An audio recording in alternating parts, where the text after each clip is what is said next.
বিগত রমাদানের মা বোনদের যাদের অসুস্থতার কারণে তারা সিয়ামগুলো রাখতে পারেনি, বা যে সিয়ামগুলো তাদের কাজা পড়েছে, সেই সিয়ামগুলো তারা এই শাবান মাসে, বিশেষ করে এই মাসটাতে তারা কাজা রাখবে।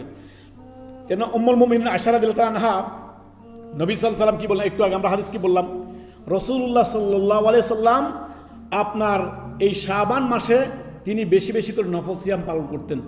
উম্মুল মুমিনিন আয়েশা রাদিয়াল্লাহু আনহা তিনি বলেন যে আমার যে ভাঙতি সিয়ামগুলো থাকতো সেগুলো আমি শাবানে পূর্ণ করতাম। ঠিক তেমনই করে আমাদের সমাজে যারা আমাদের মুসলিম মা বোনেরা রয়েছে, যারা অসুস্থতার কারণে তাদের আপনার সিয়ামগুলো রাখতে পারেনি, গত রমাদানের যে সিয়ামগুলো কাজা হয়েছে, তারা চাইলে এই রমাদানের আগেই শাবান মাসে তাদের এই কাজা সিয়ামগুলো পূর্ণ করতে পারে।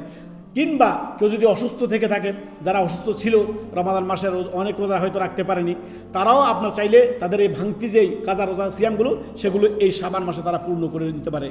আল্লাহ রাব্বুল আলামিন কি বলেছেন সূরাতুল বাকারার আয়াত নম্বর 184 আল্লাহ তাআলা বলেন, ফামান কানা মিনকুম মারিদান আও আলা সাফারিন ফাইদ্দাতাম মিন আইয়ামিল উখরা। অর্থাৎ তোমাদের মধ্যে কেউ যদি অসুস্থ থাকে কিংবা সফরে থাকে, সফরের কারণে আপনি রোজা রাখতে পারেননি, এই বিগত 8-9 মাস 10 মাসে আপনি এগুলো কাজও করেননি, এখন আপনার সুবর্ণ সুযোগ রমাদানের পূর্বেই আপনি এই শাবান মাসে আপনার যেই ভাঙতি সিয়ামগুলো যেগুলো রাখতে পারেননি, যতগুলো ভাঙছেন সেগুলো আপনি আগামী রমাদান আসার পূর্বে এই শাবান মাসে আপনিগুলো সম্পূর্ণ করে দিবেন। মা বোনদেরকেও আপনি জানিয়ে দিবেন এবং আমাদের যারা মুসলিম আপনার ভাই বোন রয়েছে তাদেরকে আপনি এই সংবাদ পৌঁছে দিবেন যে আপনাদের যদি কাজা রোজা থেকে থাকে সেগুলো রমাদান আসার পূর্বেই সেগুলো পূর্ণ করে ফেলেন।